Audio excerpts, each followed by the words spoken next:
Good morning, everyone, and welcome to worship here at St. John's in San Francisco. My name is Sam Lundquist. I'm the associate pastor here at St. John's, and as always, it is a joy, it is a delight to be with you today in worship. Wherever you're joining us from, whether you're here in the city, whether you're somewhere far off, anywhere else just connected to us through YouTube, we're just glad to be with you and glad that you're part of our community this morning or whenever you may be watching this. Today we are in our third week, believe it or not, of Advent. This is the week of joy. We just get to kind of reflect and meditate and center ourselves on the joy that this season and the joy that the coming of Christ brings us. So we're excited to do that today as we continue our series called What Are You Waiting For? And we've been spending this Advent season looking at different characters, different passages in our both the Hebrew Bible, the New Testament, and seeing how these characters in our Christmas story ask and answer that question, what are you waiting for? Today we're spending time with some words from the prophet Isaiah that tell us about what the people of Israel are waiting for. We'll get to that in just a second. A few quick announcements. There's a lot going on this Christmas season, this Advent and Christmas season. You can get all of the details, as always, on our website, stjohnssf.org.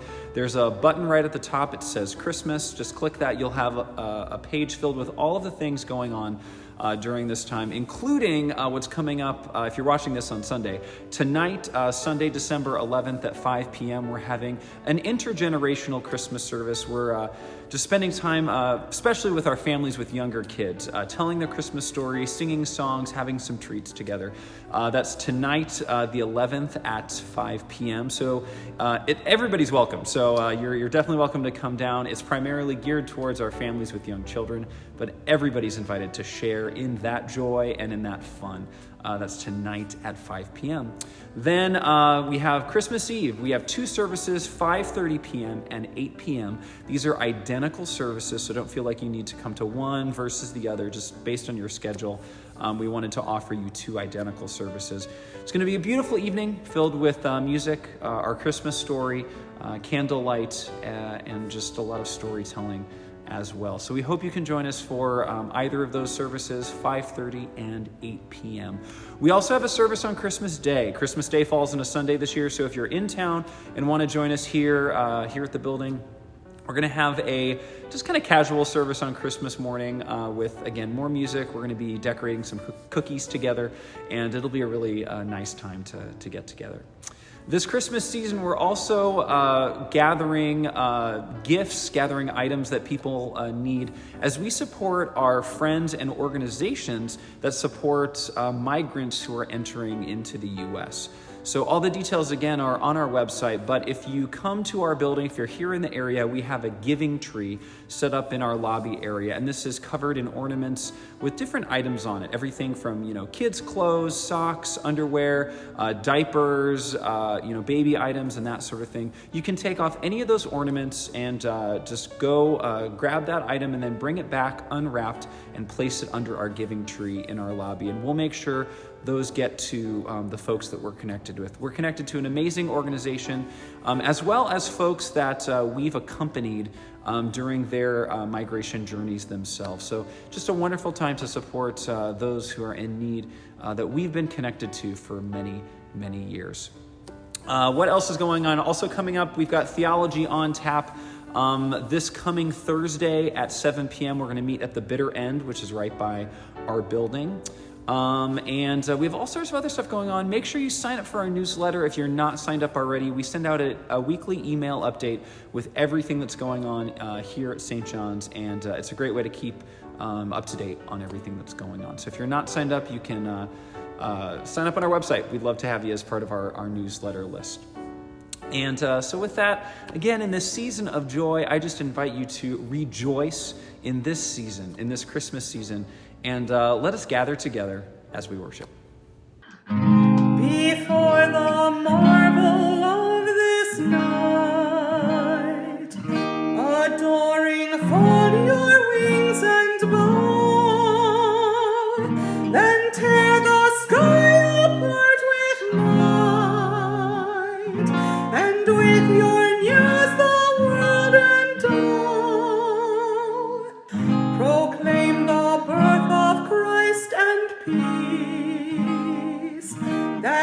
fear and death and sorrow cease. Sing peace, sing peace, sing gift of peace. Sing peace, sing gift of peace. Awake the sleeping world with song. This is the day the Lord has made. Assemble his celestial throng. In royal splendor come arrayed. Give earth a glimpse of heavenly bliss. A teasing taste of what they miss. Sing bliss, sing bliss, sing endless bliss. Sing bliss, sing endless bliss. The love that we have always known, our constant joy and endless light, now to the loveless world be shown, now break upon its deathly light, into one song compress the love. The rules are universe above. Sing love, sing love, sing God is love. Sing love, sing God is love.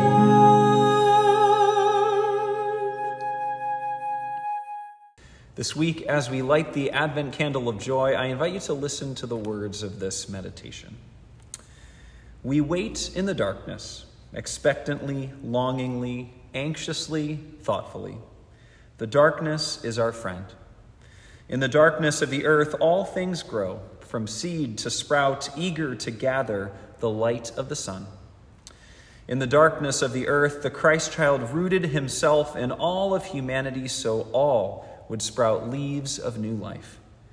It was the darkness that unsettled the prophets of Israel, who demanded that life be different and the world be turned upside down. In the darkness of the night, visions appeared in the starlight. In the darkness of injustice, the Spirit ignited the imagination of Isaiah, who began to dream out loud. It is only in the darkness that we can know the power of our brilliant minds, the uncontainable elation that comes with fresh possibilities of the future. In the darkness, we can see, if we let ourselves, with the eyes of God who shows the world as it could and should be. God shows us these things still. Sometimes in the darkness, our mind's eye can glimpse heaven. We can sit with the aches of the world and know, really know, that all things can be made new. In that same darkness, the rusty gears of our brains begin to turn. And in that same darkness, we learn to delight in the future that is to come. In the darkness, we know that you are with us, O God, yet still we await your coming. In the darkness that contains both our despair and our joy, we watch for a sign of God's joy. For you are with us, O God, in darkness and in light.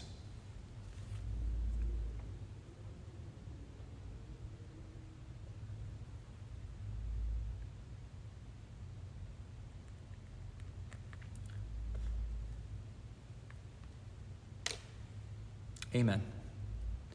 Well, our Advent journey is continuing as we're moving towards Christmas. This is week 3 of Advent. And we've been asking this question, what are you waiting for, as we spend time with the characters of our Christmas story. Now, if you remember, we looked the first week at the Gospel of John, which describes a world in darkness waiting for light. And the Gospel of Matthew tells us the story of Mary and Joseph, who are waiting for a new baby.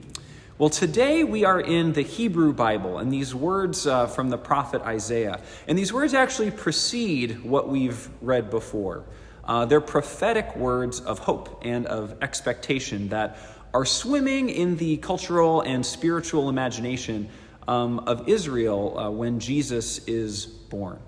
So again, I invite you to listen to these words alongside that question we've been asking. What are you waiting for? So hear these words from the prophet Isaiah. A shoot will grow up from the stump of Jesse.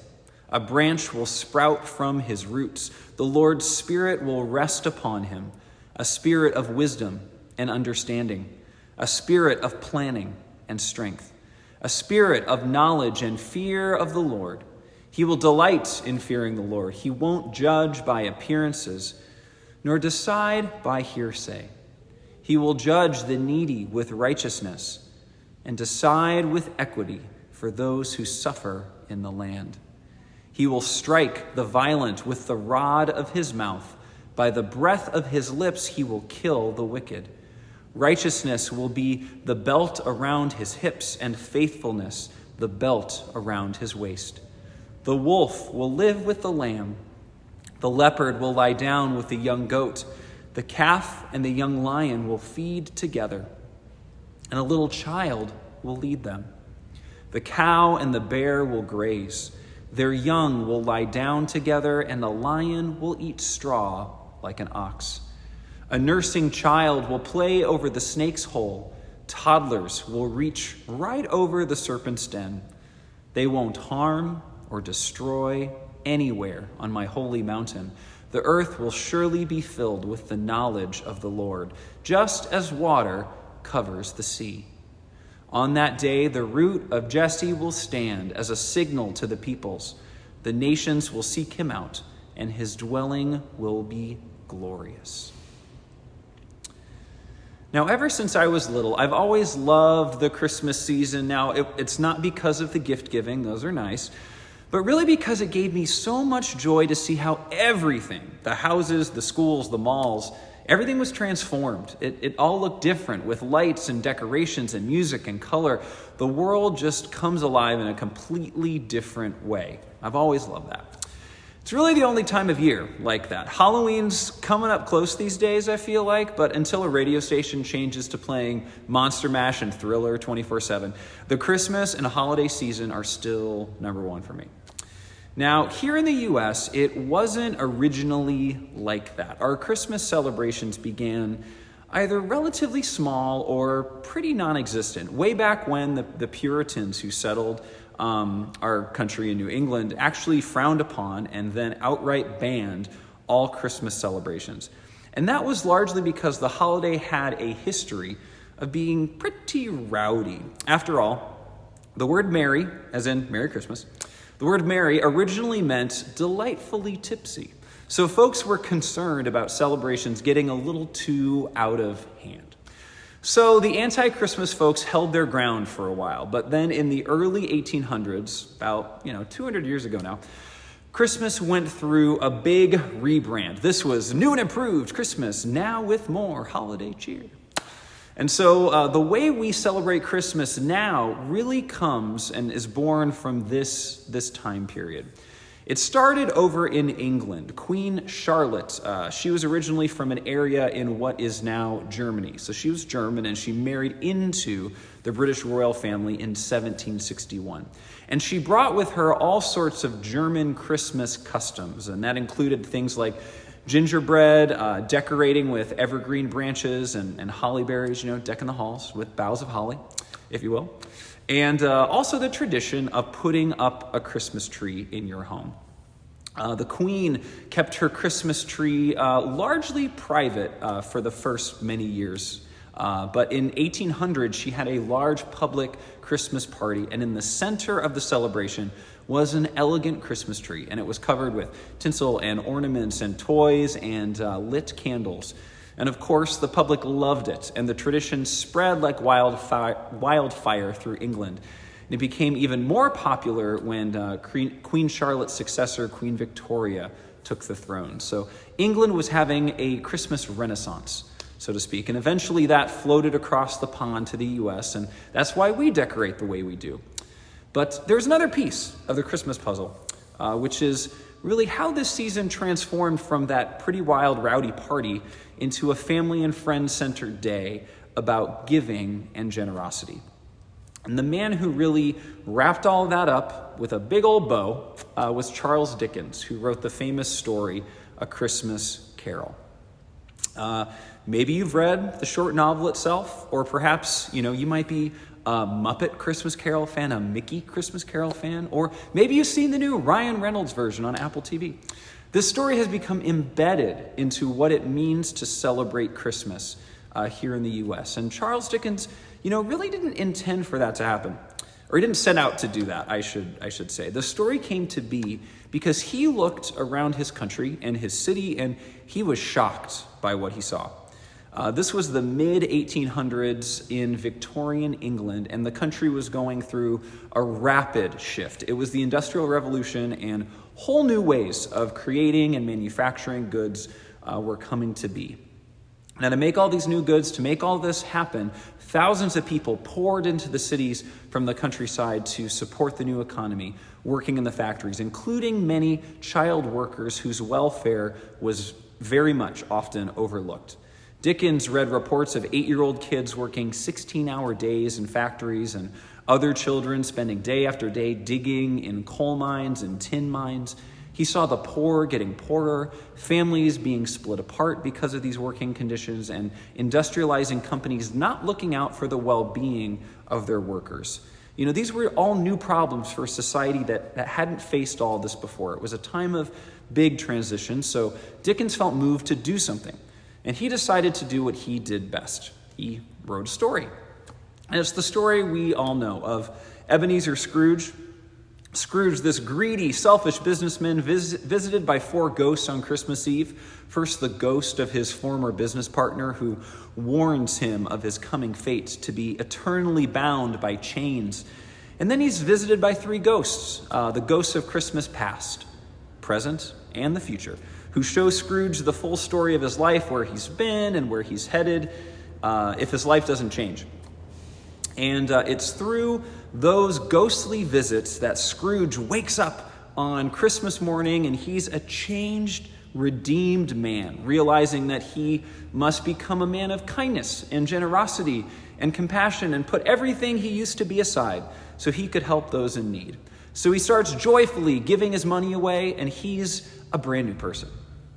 This story, just a simple story, revitalized both the British and American imagination about Christmas and what it was for, and it transformed the holiday itself into one that wasn't just about celebration and fun, but also about sharing and giving back and creating a world where families could get together, friends could get together.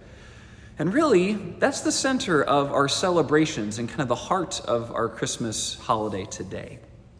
All that happened. The entire Christmas holiday was changed because Charles Dickens looked out into the world and he truly saw what was going on and decided to tell a new story about what could be. Now, what Charles Dickens did, and even kind of what his Christmas ghosts do in his story, is not at all unlike the work of the prophets in the Hebrew Bible. In Scripture, the prophets were people, in the life of Israel, the prophets were people designated to give a divine perspective on what was happening in the world. Basically, answering the question, what would God have to say about all this? Some of them were professionals. They belonged to certain prophetic schools or communities, and others were amateurs who were inspired to speak up and speak truth to power. And oftentimes, they also had a close connection to Israel's leaders, which enabled them to both justify and critique the actions of rulers and those in power. But all of them, like Christmas ghosts, reminded their people of the past, showed them the reality of the present, and warned them about what the future would look like if the status quo continued. Our passage today comes from the prophet Isaiah, and just before these words, Isaiah writes about what he sees in the world around him. He writes and describes a society that has neglected the poor, written laws that hold down the needy, stolen from orphans, and allowed widows to be taken as property. It was a harsh critique, to say the least, but a window into the realities of the world. And as the ghost of Christmas future, Isaiah warns that there's a lot to come, and it doesn't look good, that Israel's going to destroy itself and get God's judgment if it continues in this direction. But then comes our passage from today, and it's a little different. The other task of a prophet is to look at where the future is heading and imagine it in a new way. Prophets tell a different story that inspires and energizes people to move in new directions and create a new future for themselves. Just like Charles Dickens did when he dreamt up a story that showed Victorian England a transformed, industrialized world through the redeemed character of Ebenezer Scrooge. He invited his people to imagine that their companies, their social structures could actually serve the poor and be generous rather than push them down. So Isaiah looks at a society of corrupt leaders and hurting people, and he describes a new type of leader and a new type of world. So Isaiah describes a leader that's strong and wise, a leader that's on the side of the needy, that's nonviolent, trustworthy, just, and able to see everyone for who they are. And he describes this world, enemies at peace with one another, children safe, destruction over, kindness everywhere. When we ask the question, what are you waiting for? This is the answer. Israel is waiting for a new ending to their story. And Isaiah gives that to them, an ending that points them to a new future, an ending that shows them what could be in their world. You know, we read these words during our Advent season because our tradition, Christians have long seen this passage as pointing toward Christ. And indeed, we see in the life and ministry of Jesus that he embodies these words fully and brings to life the person and the world that Isaiah describes. But these are also our words for right now. And with these words, I think Isaiah opens our eyes, our minds, our imaginations to the world as it could and should be, and reminds us not to lose sight of the fact that we can change our futures, both personally and collectively. We are not locked into any status quo. The world is moldable and bendable. We can move ourselves and the world in new directions, and new stories can be written. There's joy to be found in that. There's joy to know that things can be different, that things can be better. Joy that things can be made new. And joy that we don't do that work alone.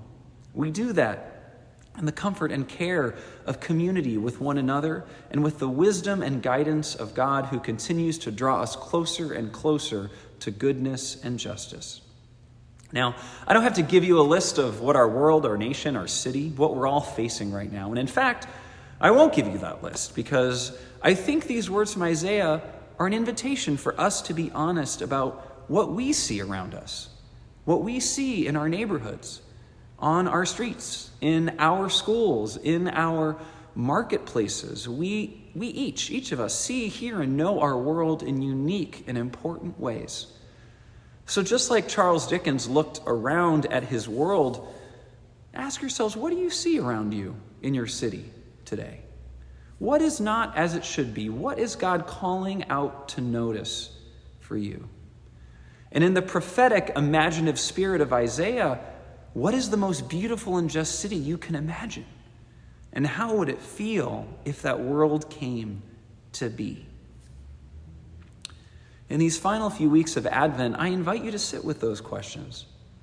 Look around your neighborhoods, your communities, this city, your lives, and see how God might be showing you ways that new stories can be written in the world. And if it feels at all, like a silly thing to dream and imagine a new world when everything is so difficult, like it's an escape into fantasy, I think our prophets show us that it is actually essential. Because it is these visions of the future that have the power to move us and draw us forward. And as our world changes and faces new things, we constantly need new stories and new energy to keep us moving. Now, in the years after A Christmas Carol was published, customs and laws began to change in England. Slowly but surely, of course. But the following year, legislation was passed that reduced hours for factory workers and put in place worker protections. And then over time, more and more safeguards were passed before eventually, this was Charles Dickens' concern, child labor was outlawed altogether. Largely because Charles Dickens told a new story to his people. He saw the reality of his community and imagined something new, something better for it. Today we begin our Advent week of joy, and I leave you with these words from an overjoyed Ebenezer Scrooge who woke up on Christmas morning and realized that life could in fact be different. Scrooge says, "I will honor Christmas in my heart and try to keep it all the year. I will live in the past, the present, and the future. The spirits of all three shall strive within me. I will not shut out the lessons that they teach." As we wait for the coming of Christ, may we look around at the world where we've been, where we are, and find joy in knowing that there can be new roads ahead, paths that lead us towards a better world. And it's up to us, with God's help, to write that new chapter. Amen. Friends, it's been so good to be with you today. And again, wherever you're joining us from, I hope you know that we're holding you in prayer throughout the week. We hold everyone that is a part of our St. John's community near and far, and that includes you. So know that you're being held in prayer throughout this week and always. And as we enter into this week of joy, may you rejoice in knowing that there is a God that watches over you, that during this time of waiting, Christ is still here and always will be on your side as your constant friend and companion. And know and rejoice that the Spirit of God dwells within you. That warm fire of love will never, ever leave you. Know this, friends. Go in peace and go in love. Amen.